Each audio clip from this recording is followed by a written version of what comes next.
Hello, I'm Paul Briley, and you're listening to Off the Comma. I'm a human who cares about supporting other humans. On this podcast, we explore all facets of what it means to feel stuck in life. We talk with people just like us who have found themselves sitting on a comma and not knowing where to go next. We will unpack the experience with them, where they've been stuck, what it feels like, what they experienced, and what they learned. My goal is to inspire you by seeing yourself in others. I believe that when we feel more connected and seen, magic can happen. If you find yourself sitting on a comma in your life, remember, you can also talk to me without a microphone. To explore coaching with me and getting off the comma in your own life, book a call with me at offthecomma.com. In the meantime, let's get into this week's conversation.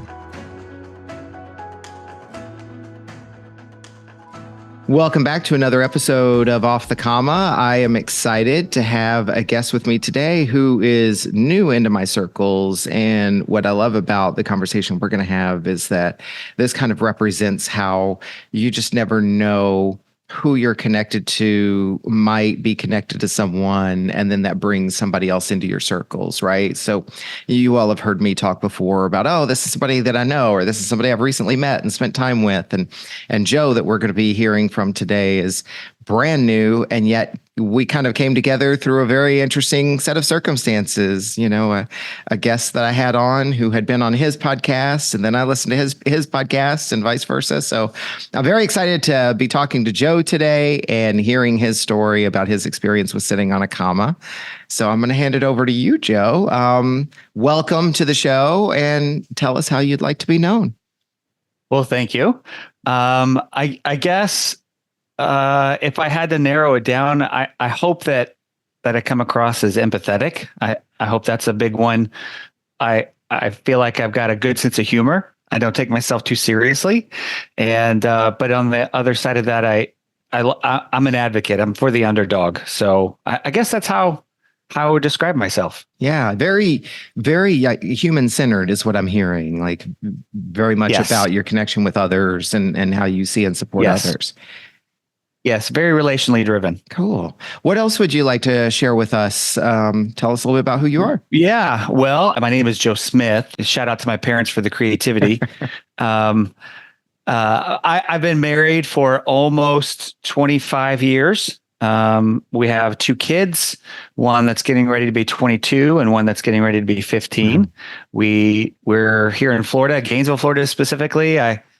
I'm a pastor of an open and affirming progressive church. I also serve on the board of our local Pride Community Center, and then I'm part of something called Parenting with Pride. That's part of Equality Florida's stuff here in the state. And for those that don't know, Equality Florida is the state's largest LGBTQIA human rights organization. Okay. Wow. Nice.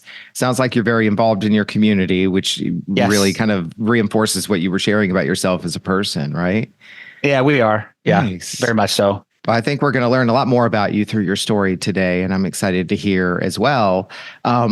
Joe, one of the things before we actually get into the interview and start the questions, one of the things I like to do with all of my guests is ask you, as you think ahead to the next 45 minutes to an hour conversation we're going to have, what intention would you have for yourself from today's conversation? Well, I guess anytime I share my story, because I have people ask just because I don't know that it's a unique story, but coming from where I came from, my hope is always to be encouragement to people that we can all change.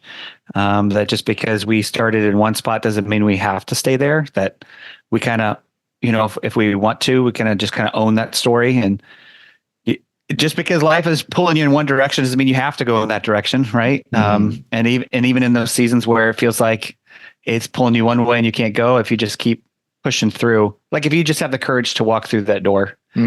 So that's always is just to help encourage people or to give people permission to stop being where they're at, if that's what they're wanting, right? Mm-hmm. So that's always my hope anyway.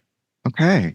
That resonates with me. I think this is one of the things that has probably brought us together is it sounds like we have some similarities in that respect because I'm all about permission and people Mm, being able to make change in their lives, right? So my intention is to support you in the intention that you've just stated. And as with all of my guests and this community of us that this podcast is all about, is that out there someone will hear your story and there will be something that mm, resonates with them that will make them feel a little bit more connected, a little bit less alone, and in the best of cases inspired and even empowered to do something that they've been wanting to do with their lives. And right. so 100%. Yeah, I nice. love that. Nice. Well, let's do it. As with all guests, you and I haven't talked about the story you're going to be sharing today, so I'm really excited to hear about the story. We will do the same 5 questions that we always Mhm. do, and that will kind of give us structure for the conversation. So let's jump in with the first question, Joe. So where have you found yourself sitting on a comma in your life? Well, for me personally, I guess the biggest comma would have been just a very conservative, fundamentalist, evangelical kind of worldview. Um, Hmm. Growing up, I mean, that's just what was handed to me. So um, I guess that would be I would get the biggest pause, the biggest comma, the biggest was trying to work through that, work past that, and it took a long time. It was very very difficult, very lonely, very Hmm. lot of anger and frustration, um, feeling like you've been lied to, especially those core tenets, right, that you kind of grow up with that they kind of get rooted down into that lizard brain, right? The base of who you are. Hmm. And then they just become foundational and, for good or bad. And then to discover, that's not quite reality. And then, figuring out a way to rebuild, to move forward in healthy ways. Um, Hmm. I don't know how much you wanted me to jump into that just yet, but that's Well, kind of, let me ask yeah. it. Yeah, let me ask a question here because there's a lot to unpack there. So, when you look at what you shared with us, what I'm curious about is what part of that felt like being stuck or sitting on a comma, because it sounds like all of this was part of your Mhm. experience. Where were you in this experience? Were you the holder of this, the keeper of this, resisting this? I mean, that's kind of what I'm Yeah. curious about is what was this like? What was this experience like for you? Well, that's a good question. So like I mentioned earlier, I've been a pastor. I've been a pastor my entire adult life. I've done it for 22, 23 years now. And so, Mhm. so just always very people driven, but that whole like stuck idea was also part of, not only was it part of my identity, but it was also how I fed my family. It paid the bills. Mhm. The idea that there's only one way to see, God or the divine or whatever that word is for you, right? Like it was a very narrow way of seeing the world, of expressing spirituality. And I would say I was probably, if you're talking about like this idea of like this pause being stuck, comma, um, it really began in earnest in 2015 and lasted, oh geez, I think it was probably 2020 into 2021, maybe 22, when I really kind of found myself again. So it was a long pause. So when you talk about this, I mean, a lot of us, we hear things and we draw our own conclusions, make our Right. own assumptions. It sounds like what you're sharing with us is that you lived in a place and worked in a profession where communally or collectively there was this worldview and then Mm. you were feeling a certain way about it and fighting it. That's Yes. kind of what I'm curious about. Yeah. I mean, just Oh, to yeah. be Brad, like, did you grow up with this? Oh, Is this something that absolutely. you yourself embraced and believed? And No, what is it you're yeah, no, I describing? grew up in it. I've always been drawn to the idea of God. I've always been drawn Mhm. to this idea of spirituality, of this interconnectedness between us and something more or each other, creation, all of those things. And so like as a child, I don't know how many people would know this, but there used to be these things called a bus ministry, and these large churches would drive around buses and pick kids up in neighborhoods, and I voluntarily went, even before my parents got into stuff. But that was in Texas, and when we moved up to Missouri, my parents got involved with church, and it was a Southern Baptist church, and then that moved to Free Will Baptist. And if your listeners don't know anything about Free Will Baptists, if I could personify that denomination into a person, it's the fundamentalist preacher in Footloose that doesn't want anybody to dance. That's the church that I grew up in. And it was very much that way. And, we're the real Christians. All the other churches are kind of, but definitely the world is evil. People are evil. You're evil. I grew up hearing that like crazy. I developed a compulsion because of my fear of hell as a child, and it lasted well into my 30s, where if I didn't say a particular prayer before I went to sleep, I wouldn't go to sleep. And I mean, there were times, I can remember as an adult laying in bed and thinking, man, I'm so tired. Why can't I go to sleep? And then remembering, I haven't said my prayer. And I would say it, and then I could fall asleep.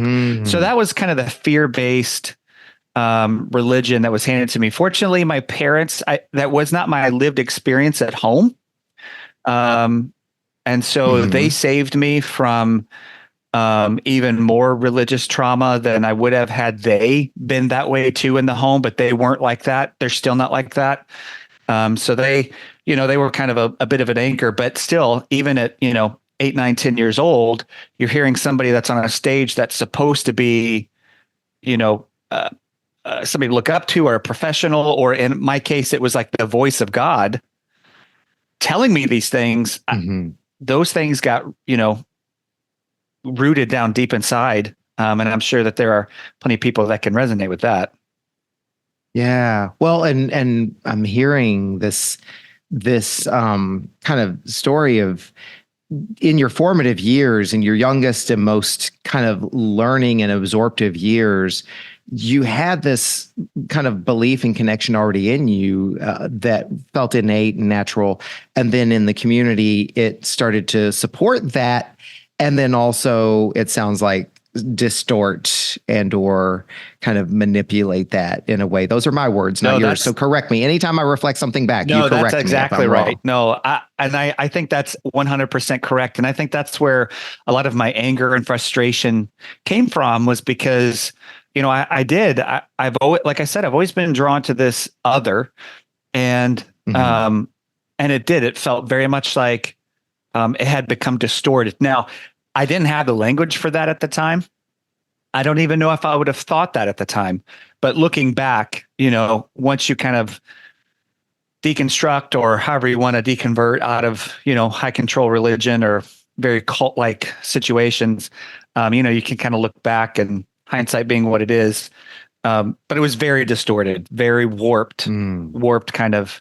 And that's what it does. It makes you see the world in this warped, distorted kind of way.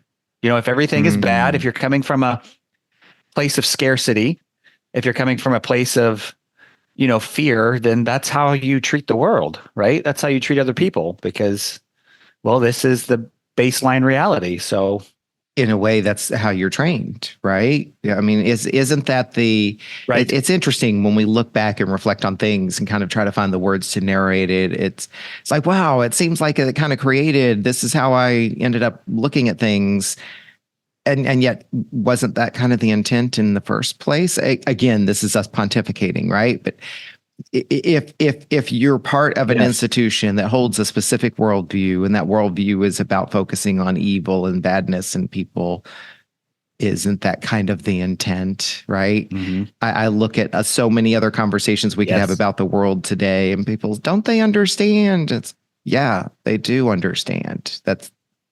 This isn't, when they start out doing these things, it's not, I didn't know what was going to happen, right? So, yeah, fascinating. You're preaching to the choir. Right. Well, and I jump in because I think there's the story, and then there's the what can it show us about the world too, right? Right. And so Right. what you're sharing with us sounds very stressful, and you've only just started to touch on what it created for you. I'm going to ask that next, but being in a world that is very focused on controlling your narrative, not just the narrative, and directing how you live your life and what you believe and think. I mean, that had to have been very challenging and very difficult. I will say this, it was and it wasn't. And I think that this is part of fundamentalism. I think it's almost this, it's a groupthink. And then George Orwell's book, 1984, I can't remember the term that he uses, where you can believe and hold two contradictory things as true at the same time. But we were practiced in that. So I could hold in my mind, just for an example, that the Genesis creation account is literal, right? I could hold that as a child, that God created in 6 literal days, and the earth is only this many years old.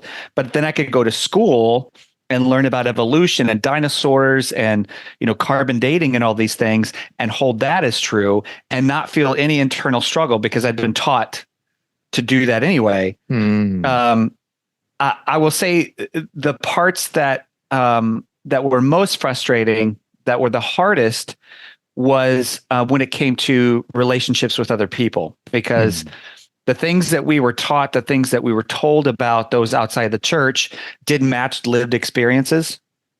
And so these people that I would, my friends or people that I, meet along the way, and all of a sudden they're not the thing that had been described from the stage, right? I didn't know what to do with that. You're supposed to be evil. You're supposed to be dragging me to hell with you, and yet you're not. Or meeting people of different faith systems and finding great joy and peace and love there, and in their life, and them sharing that with me. Right. That just didn't match what was coming from stage.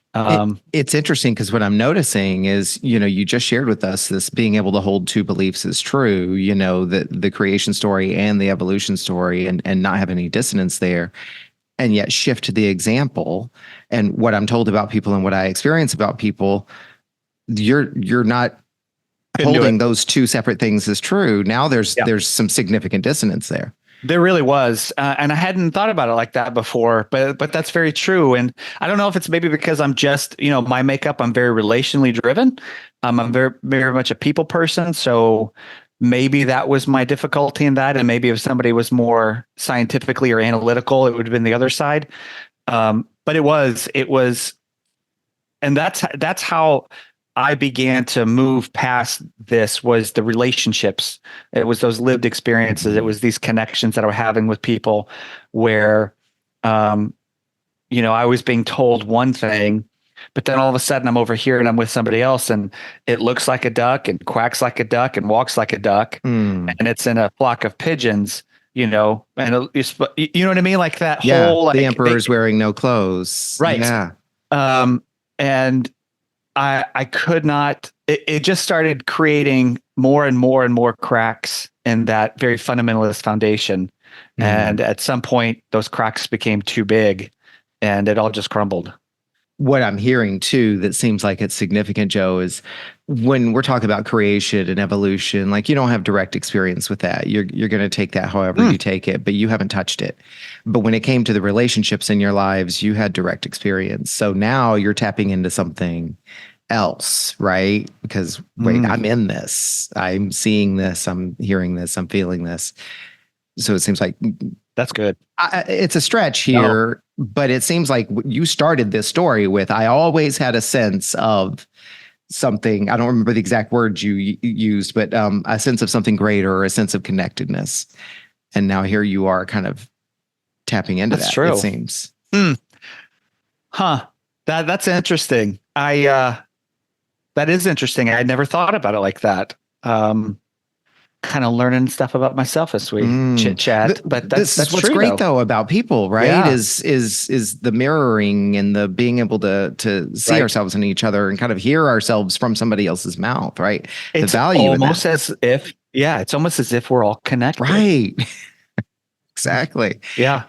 Joe, I want to jump into the second question, but I want to be like respectful of your story. So I kind of brought you back to, okay, what was this experience like? You know, this, as you talk about this comma and so forth. And then you were starting to take us up to 21, 22. The second question is, what did sitting on this comma create for you? And I want to give you the opportunity to talk about that, but I'm not sure, does 21, 22 have to do with sitting on the comma? Is that the point where you started to shift off of it? Take us where you want to take us. Yeah. So, you know, that whole comma period, like I said, really began in earnest in 2015. And for me personally, and not to dive into anything, you know, too whatever divisive, but it was the rise of Trump and the embrace of the evangelical church of this person. I had there, like I said before, there had been multiple cracks forming anyway, but it was the embrace of people who I had grown up knowing, that I'd worked with, that I'd, you know, sat in, you know, sacred spaces with, and talking about, you know, loving each other, treating others as we want to be treated. Whatever you do for the least of these, you do to me, you know, kind of teachings. And then just all of that being tossed out the window for a political win, you know? And I just could not fathom the church that I had known selling its soul for a presidency. And so that's really when it really began. And, you know, we all lived through those 4 incredibly tumultuous years. And it was like each year got worse because it had the previous year to build on. And so for me, that comma just got deeper and deeper and deeper, because it was like, I'm not describing anything anybody else didn't experience, but it was just like every day there was another thing, and it just became so overwhelming. And, you know, in my life, it created great despair. It was very much a soul or energy vampire. I felt very drained, very disillusioned. Any kind of strength in the faith of something else like really began to wane, you know, dry up. And there was that caused a very much, for me personally, a faith crisis of, is any of this real? Because I'm not seeing any evidence of it.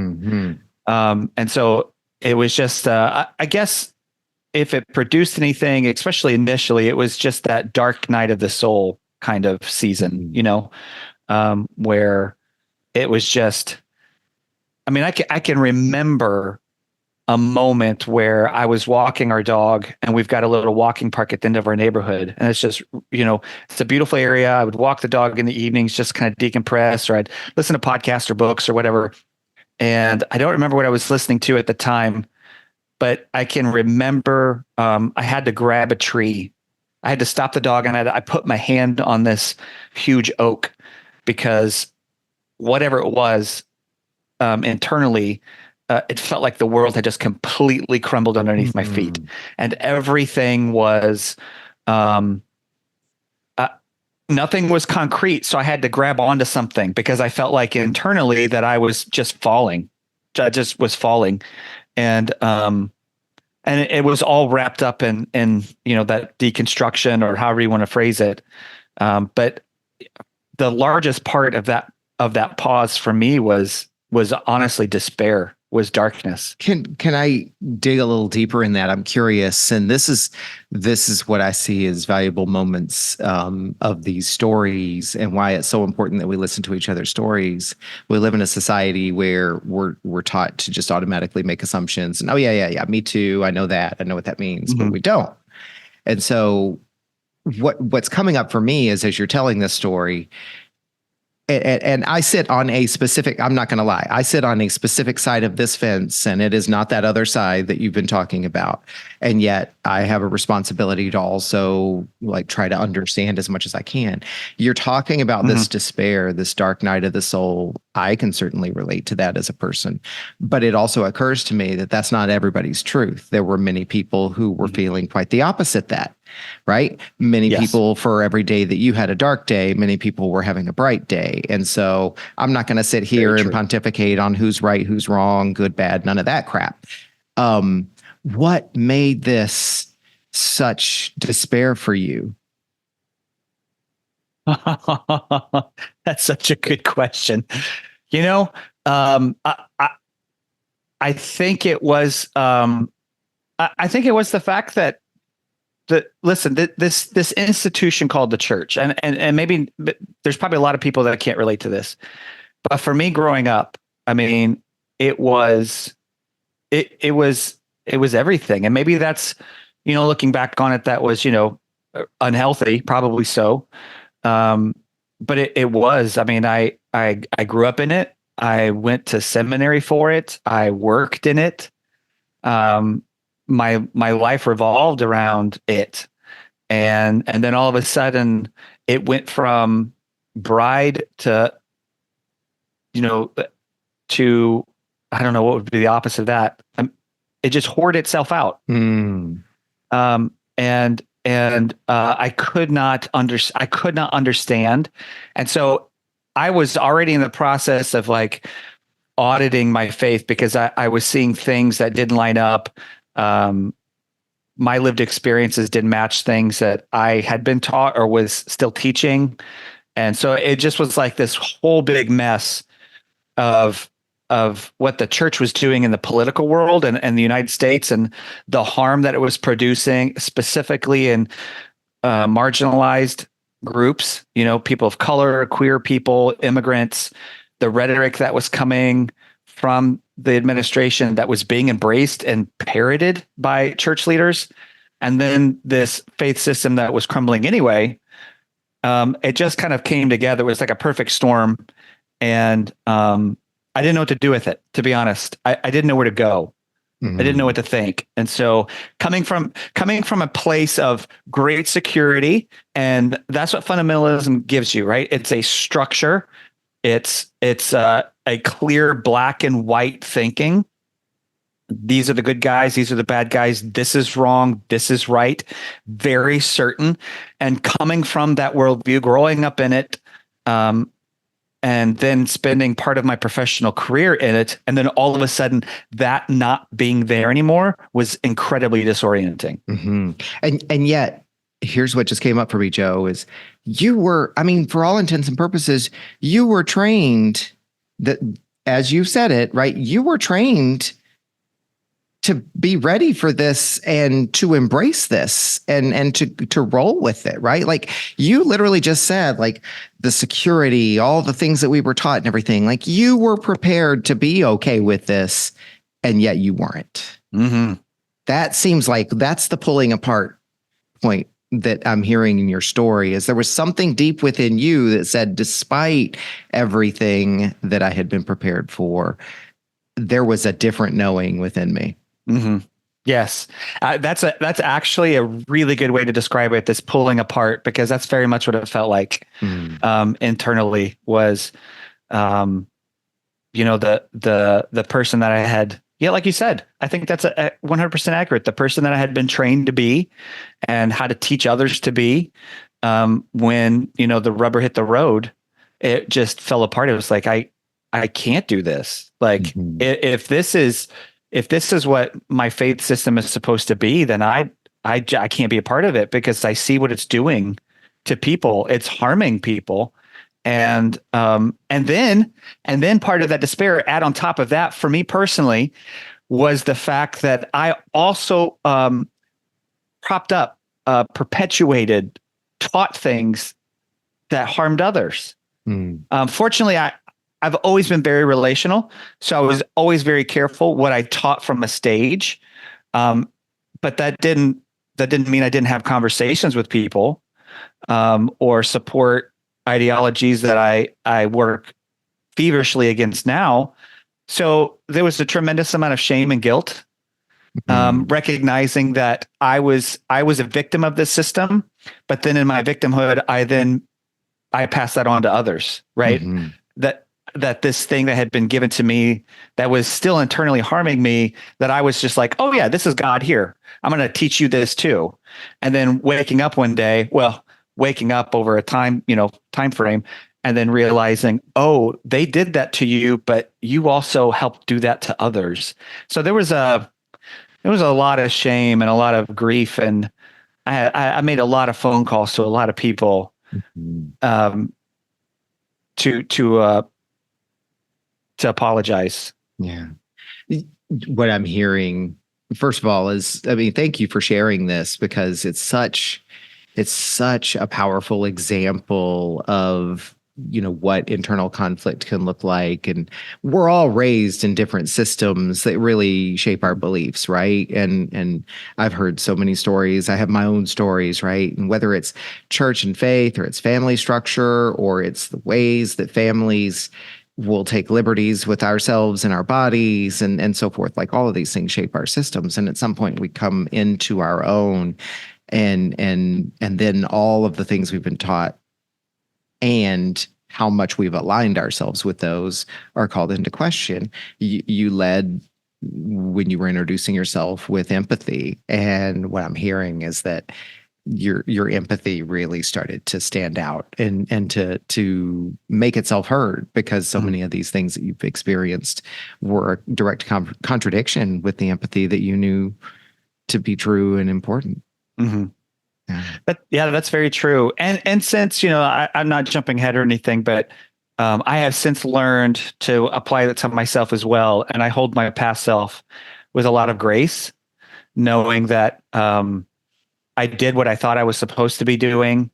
And then when I learned better, I did better. Well, and as you said, right, like, you literally were raised that in a way that you couldn't even go to sleep until you did certain things, right? So Right.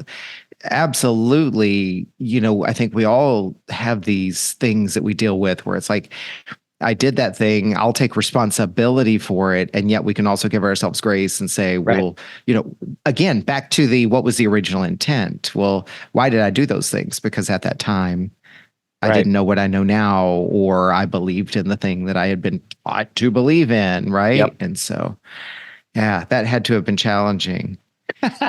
Yes, it was. To say the least.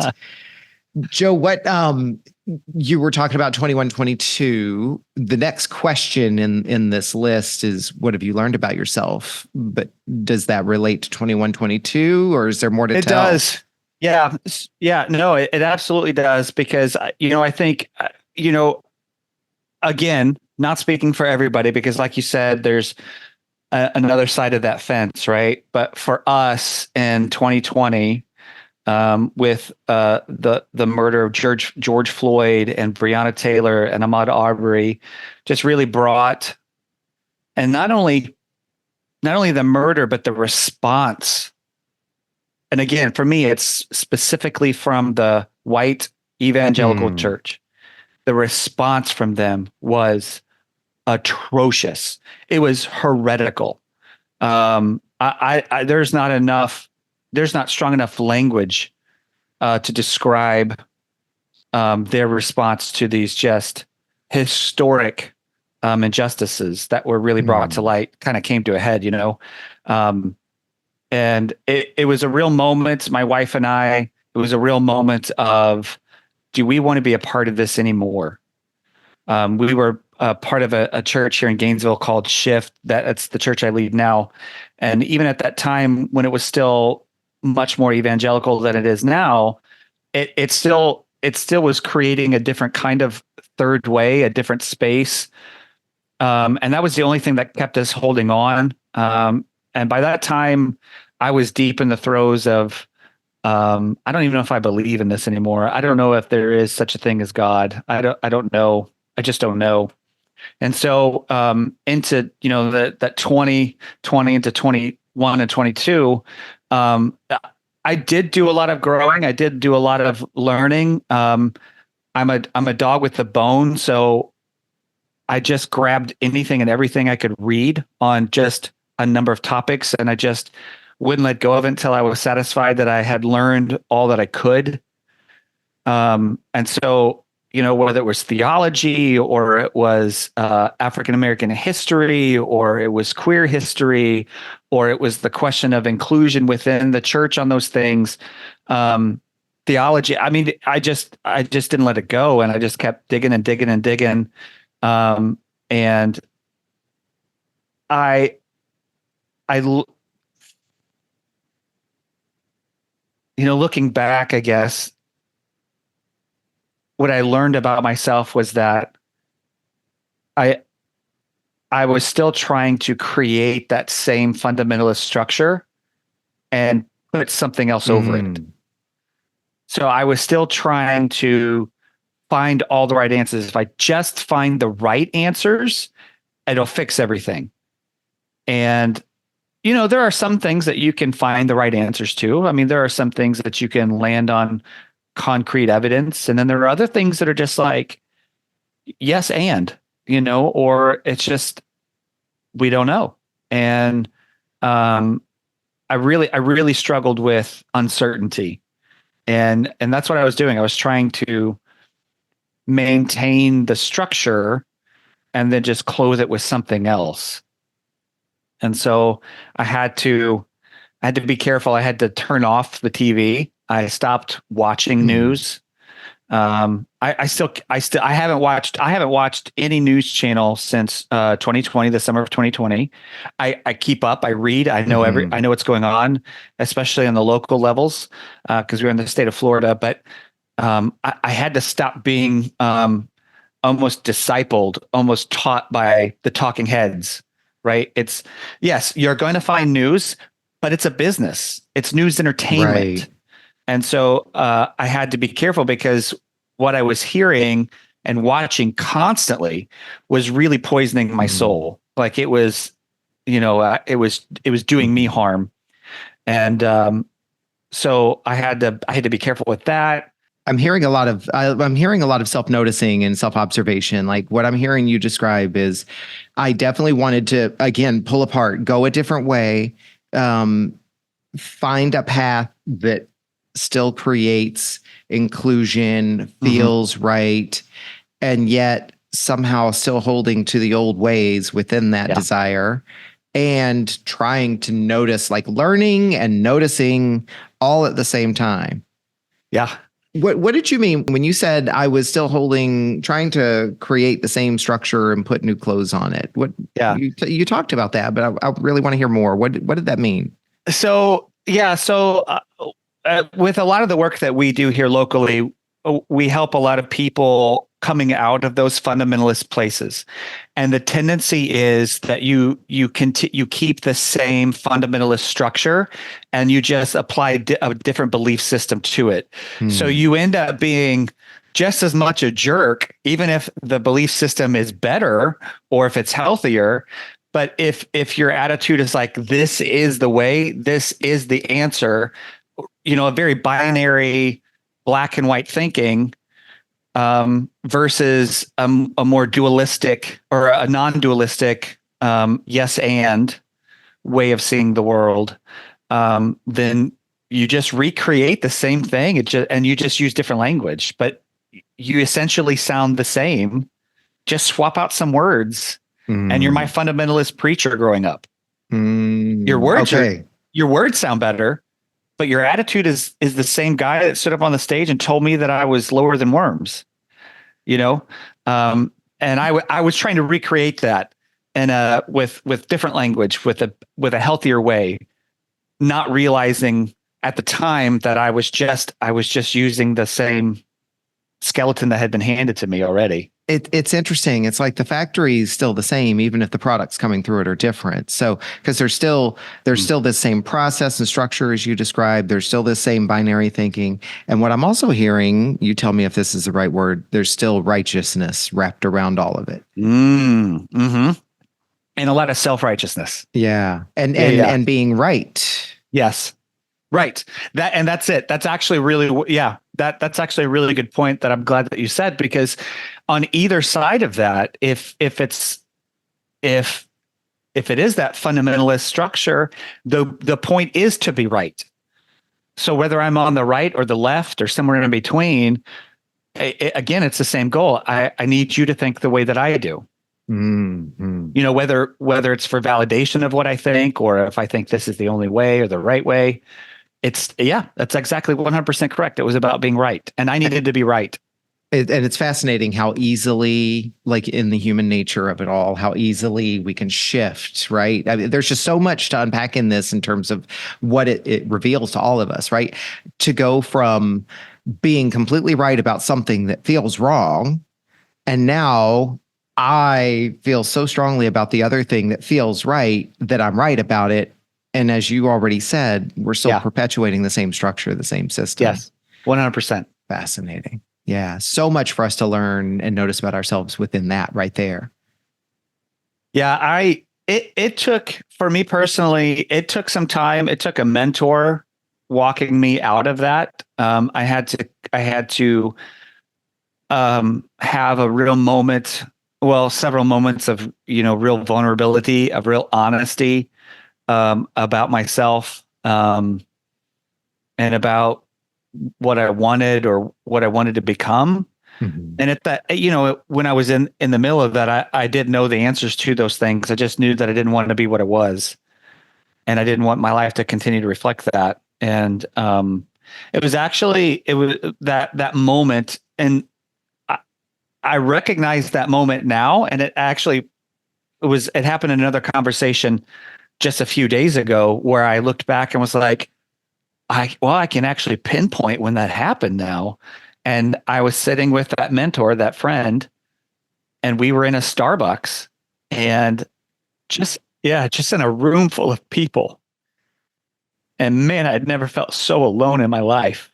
Mm. And I just looked at him and I said, I don't know if anything I think is real or not anymore. And I'm afraid I wasted my entire life. And it was at that moment, looking back, I couldn't verbalize it then, but it was in that moment that that I was able to begin to move forward. Mm. To use the language from that comma, I was able to begin to stop being stuck. And even if it was just like the next breath, right? It was just that I could, just claw my way forward, just like an inch at a time. And that's how it started. And it was in that moment that that things really started to change personally. Mm. Wow. And that was clearly very moving to you. Like what were you feeling as you were reliving that experience and you felt that sense of emotion? What were you feeling there? Oh, just that despair again. It was so dark. It was just so dark. I don't even know if I can describe it. Maybe some of your listeners come from, or anybody coming from like a really high control religion, or like a cult like space where you're handed all that you need for your whole world. This is all you need right here. And it's certain and it's concrete and you can hold it and it's easy and it's like a warm blanket. And then to discover that is not only not true, but it's harming you and it's sucking the life out of you. And it's one of the historical evils of the world. And to face that truth. I mean, it was earth shattering. I don't even know if I can describe it. It was earth shattering. And I literally was afraid that my, I'm 47 at the time I was, I don't know, 45, and I was afraid that I had wasted 45 years on this earth. We only have so much time, Mm-hmm. and I was afraid that I had wasted all of that time up until that point, and it was just I don't know, it was a personal hell. It was a Yeah. personal hell. But when I could verbalize that, um, I didn't feel it at the moment, but when I was able to verbalize that to my friend, um, that's when, the next day was just, that much better. And then the Yeah. next day was that much better. And then one day I looked up and I was just like, oh, wait, this, this doesn't look like where I was anymore. What happened? You know? Um, and then I realized what was taking place. And that's when I really, kind of dove in head first with some of these things. First, I just want to acknowledge you for that. This shows up more and more and more, and this visual that comes to me from all of these conversations is this human experience of this funnel, right? And you just told it again in a different way. This is me putting my spin on it, but like this experience that we have where our life is a certain thing and then all of a sudden it's starting to shrink and shrink and shrink, and then we're going through the struggle, whatever the struggle is, and we're going through the narrowest part of the funnel, and everybody describes this in different ways, and yet it's all the same. Like, I'm at that point of breakdown, breakdown, breakdown, and then there's this crack, right? And it's always this gentle moment, the I've released it, the sigh, the deep breath, the pause, people talking about putting the pen down and going to sleep, whatever the case is. And then you just said it, like I've got goosebumps reflecting this back. And then the next day, it's like the funnel started to open. It's still very, very narrow, but it was just a little bit easier. And then. Mm-hmm. And it was, I mean, it's a perfect setup for me to ask the next question is, and so what changed for you? Oh my gosh. Life. Life changed.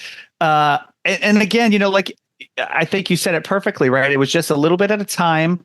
But I began to let go of the need for certainty. I began to let go of the need to be right in all of these things. And at first it was a little disorienting, right? Because you're learning to walk again. And my legs were wobbly, and sometimes those steps were firm and strong, but more often than not, they were, wobbly kneed, looking like a baby giraffe trying to walk the first time, right? Mm-hmm.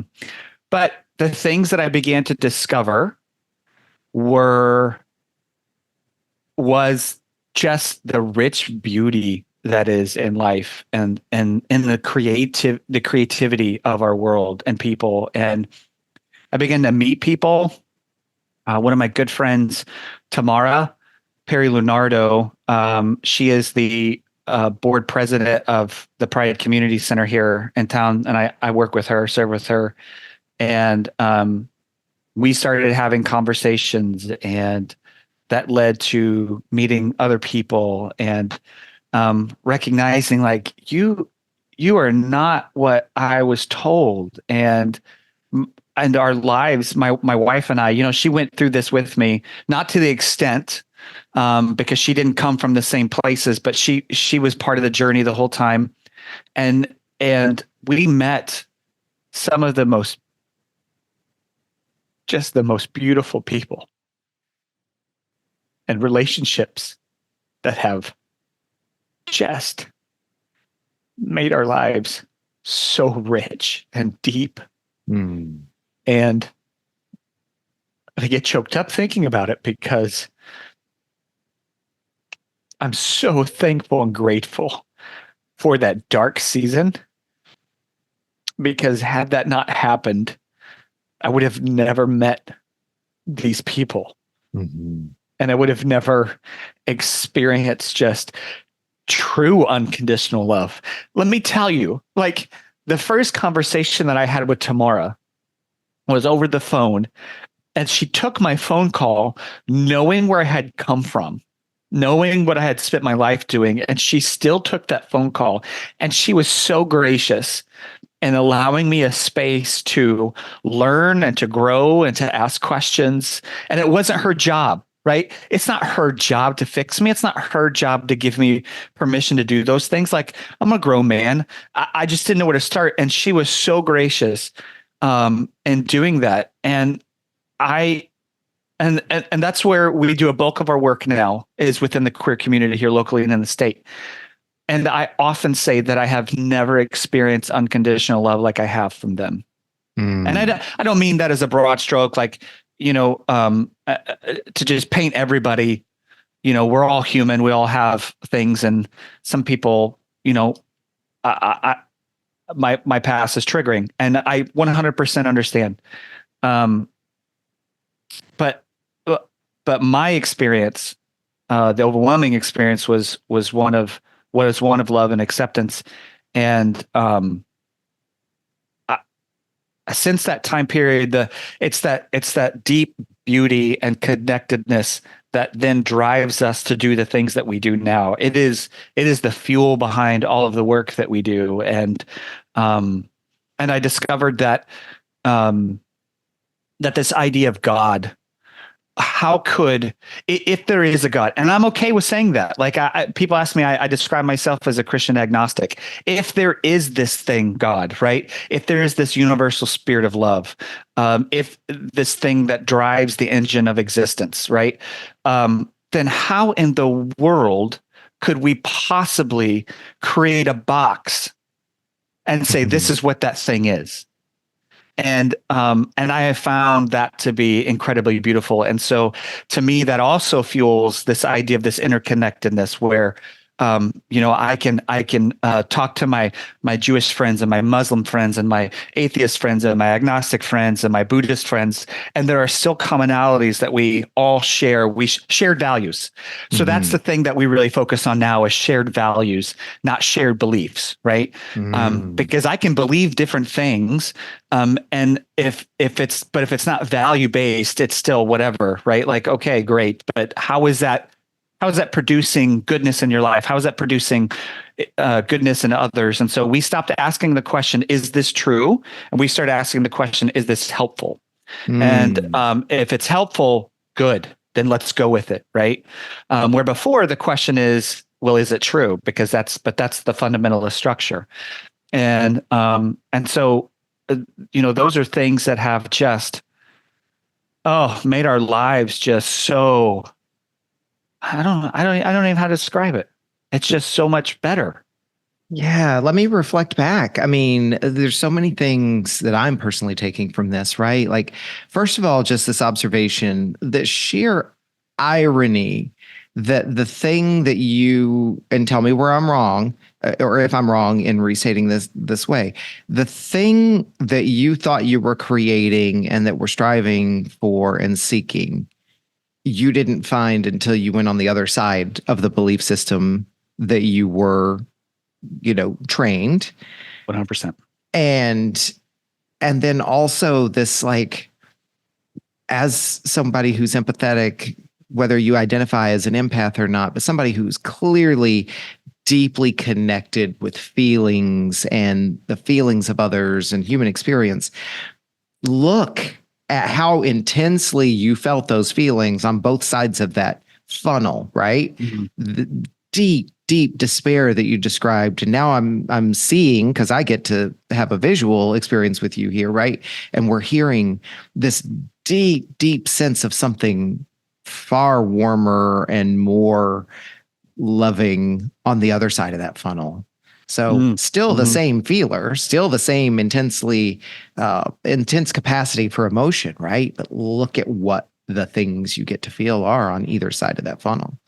Yeah. Yeah. No, that's absolutely correct. I often say that that I have been blessed to work out my daily repentance for the years that I was in places that was harmful, and supported harmful ideologies and things. And honestly, you can dismiss this, and I understand why people do, but much of it unknowingly, but still doesn't relieve me of any of that responsibility. So now on the other side of those things, that is a deep motivation of like, these are people that I love. I mean, I deeply love them, and they love me, and they love us. They love my kids. And how dare you? How dare I at one point in time, and um, so that is a driving force for the work that we do as a faith community, but also personally, of what I have found to be true on the other side of that. Yeah, I like how you put that. That's exactly correct. You know what else it looks like to me, Joe, is that you're also showing us, because we hear this talked about a lot, and people who are listening know what this means. It's not what happened to you. It's not what happened to you. It's what you made it mean. But there's also maybe you didn't create this, but you are responsible for it, right? That's the second one, was what was really primary in my mind. And you're showing us how we can easily look back at these experiences, because you're taking accountability for, roles and behaviors and actions that you took in the past, right? You're taking accountability for it, and you're taking responsibility for it. You're showing us the distinction. And yet I think you're also showing us that taking responsibility doesn't have to be a punishment or a sentence. Like, yes, there is work there. And yes, there are things that I have to own and ways in which I need to do and be different. And yet I can still have a better experience as a result of that responsibility. Yes. And I will say, I don't always walk that really well. I have a lot of imposter syndrome. I struggle with that quite often. Specifically because of where I came from. And then, your listeners can't see me, but I am straight white. I am the seat of privilege in the United States. Like the system is built for me. Right. And so I do struggle with that imposter syndrome, but at the same time, it's like, yeah, well, okay, that's you. That's your internal struggle. Suck it up. You still got work to do. And if I can use that privilege, if I can use those things, that I've learned and the language, and I can pull that forward, right? Not because I believe it, but because it's still helpful for me in what I do now. So, helping create that better way forward. Just recently, we're facing, the state of Florida leads the nation in book bans. And so there's a big push with the Quality of Florida. It's called Bring Back Banned Books. And so there's groups of us that go to these school board meetings and stuff. And when I talk to these school boards, when I talk to our city council and to these other people, our legislators, I can use the same language. When you say certain things that my colleague here that's with me, not from this space, has no idea what you're actually saying, I know what you're saying. Because I know what those words actually mean, and I can use the same language. So it's almost like, I don't know if you're familiar with his work, Richard Rohr, but he has so many good books. But one of the great quotes he has is, all great spirituality is what we do with our pain. We either transform it or we transmit it. And so, so those things that created pain, I feel like now we get the opportunity to transform that and use those very structures, use those very words, use those very beliefs to push us forward in healthier ways, and whatever way we can here locally. And so, yes, I struggle with some of that stuff internally, but I can't let that get in the way of the great privilege that has been, the universe, life, God, however you want to work that out, has just laid before me and said, hey, you've got this background, you've got this training, and you can now use it. You can use it in a way that helps a wide variety of people. For anybody that's listening that may be specifically talking about being an ally and advocate, my voice is not centered. It cannot be centered. It just cannot.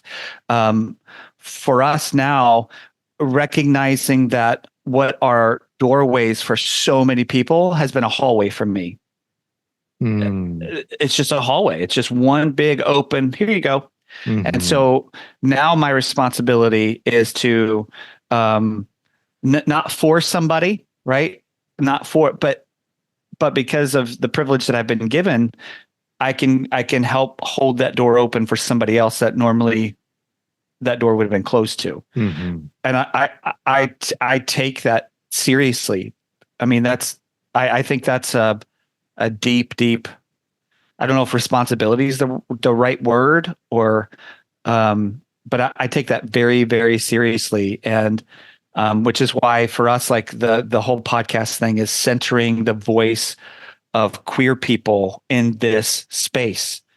And it's not my voice, but we did create a small platform for them to use their voice.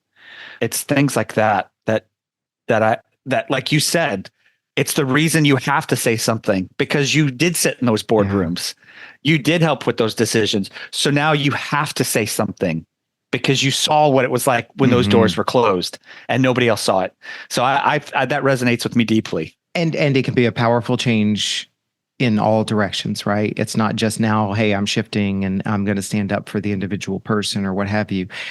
You can also show other people back in those old rooms how it can be different, right? Yes. Right. This isn't about necessarily tearing anything down. It's how can we make all things better and build, right? Well, it's like when we were talking just a little bit ahead of time, it was that the quote I saw this week that I would rather strike a match than curse the darkness. Mm-hmm. And I think that's exactly what we're saying. And that you're saying too is like, it's not about tearing you down, and it's not about tearing others down. There are things, and I will say this too, because I spent my life in it. There are many, many, many things about the modern American church that need to be torn down and never seen again.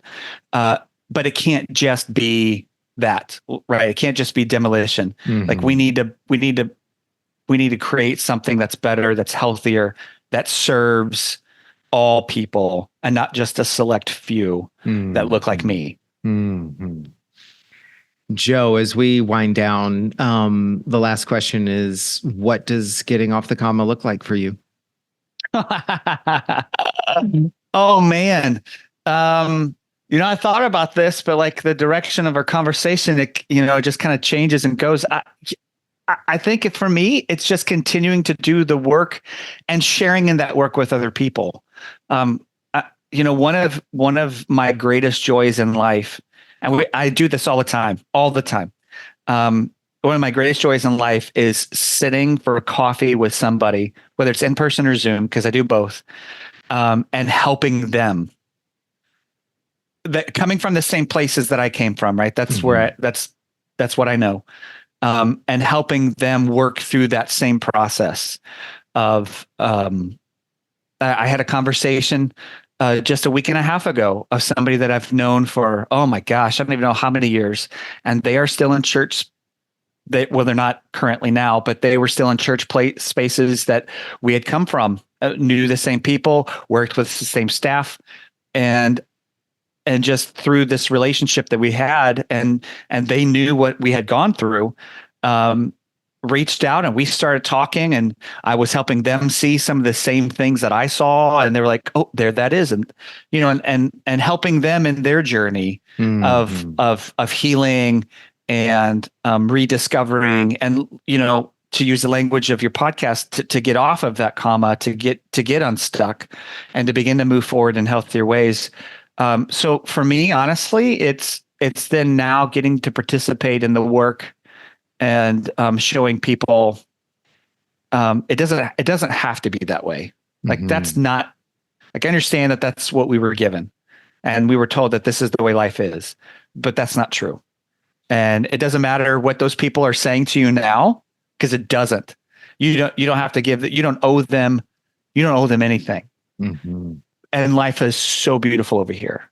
Mm-hmm. So here, let me show you how you can move through this. And it's different for everybody. So it's not, sure. You know what I mean? I don't have a 5-step program. It's literally all just conversations and just like pointing things out that I saw, or helping them see, or giving them resources from somebody else. So it's not like I'm an online coach or anything. I don't do that, but just in my pastoral role of just like, hey, this is what we were given. And it's not true. Yeah. And so look over here, because it's so much more beautiful. And again, is it true or is it helpful? It's helpful. So let's go there. And here's what I also see, Joe, and I see it in you today, and I've seen it over and over and over again. And I'm writing a memo to myself, right? Is And I can do this with you because I'm a fellow human being and because I've been in that funnel that you're in right now. Mhm. Like, look at everything you're doing now that it begs the question, could you have, had you not squeezed through that funnel yourself? You Right. know, I don't think so. One of the books that meant a lot to me was Falling Upward, and it talks about order, disorder, reorder, and without that disorder, you can never get to reorder. Hmm. But you also need the order, right? This first half of life, very binary way of thinking to push back on that creates the disorder eventually, if you're willing to grow past it. And then it's through that season that then the reorder happens, and it's Hmm. cyclical. It never ends. It's Hmm. growth, right? I mean, that's just what maturity is. But yeah, it is that we never would have been where we are had we not gone through what we did. Yeah.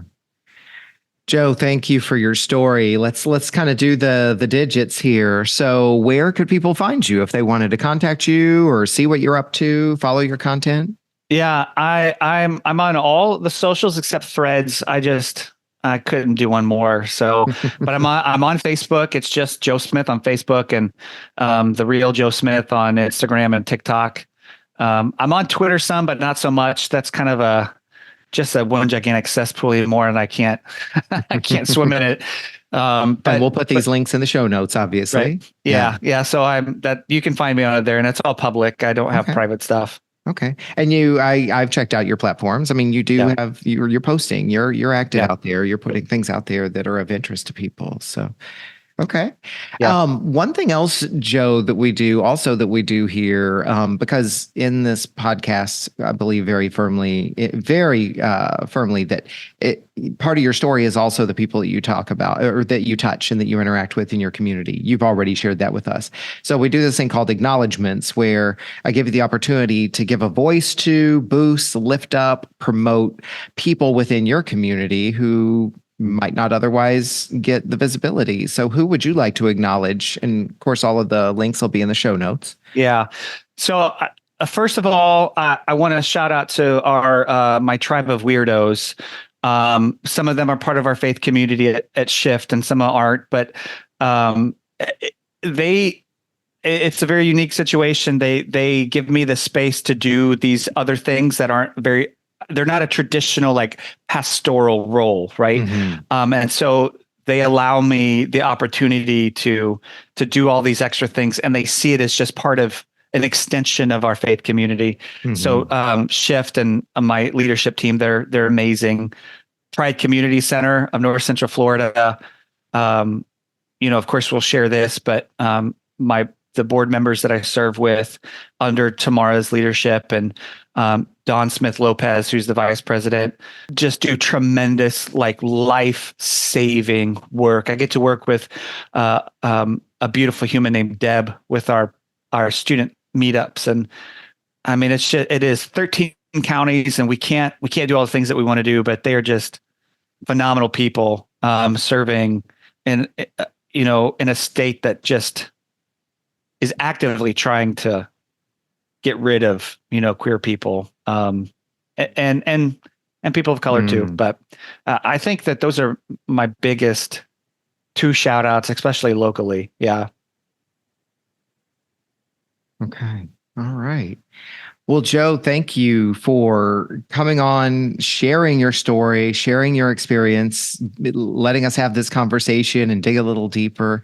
So very much appreciated. I didn't ask you earlier, but I'd love to close with what would you acknowledge yourself for now, having looked at the conversation we've had? Why? I do not like talking. I don't do compliments well. So I don't know. I guess if you're putting me in a corner, I guess I would acknowledge that I was willing to be self-aware, that I was willing to recognize the parts of myself or the things that I was doing were not helpful. Were not helpful, but they were harmful. And I think, if anything, it's just the being able to be self-aware enough to say, I'm wrong, and I've got to do something better. And then the work of doing that. Yeah, well, I was going to say, and I'll acknowledge you for what you said very early in the conversation, which is people don't have to stay the same. It is possible to change, and it is possible to be fluid. That's my word, not yours. And so, you really just shown us that and acknowledged yourself for that. I guess I did. I don't like talking about myself much like that, but yes, I did do that. Yes, thank you. Wonderful. I appreciate it. Joe, thank you again. Have a great weekend, and I will look forward to having more conversations with you outside or without the mic. Yes, I look forward to that too. Thank you very much. Appreciate it. What an honor and a privilege it is for me to witness these powerful stories. I hope you feel the same way too. I invite you to think about what you learned from this conversation. What stood out for you? What challenged you? What inspired you? And I encourage you to write it down in some form of journaling and reflection. It can be magical to set aside your expectations and just let the thoughts flow out of your head and onto paper, and surprises can reveal themselves to you. And if you do discover something you'd like to unpack further, book a call with me and let's talk about it. My links are in the show notes. Meanwhile, be sure to like this episode and follow the podcast here on this platform. Also, follow me on social media at Off the Comma. Interact with the posts, share what you learned from each episode, or just share your thoughts about the topic in general. And check out my website for workshops, events, and updates. If you were moved by today's conversation, pass it along to someone you care about. Thank you for listening to this episode of Off the Comma. As always, keep noticing and keep listening.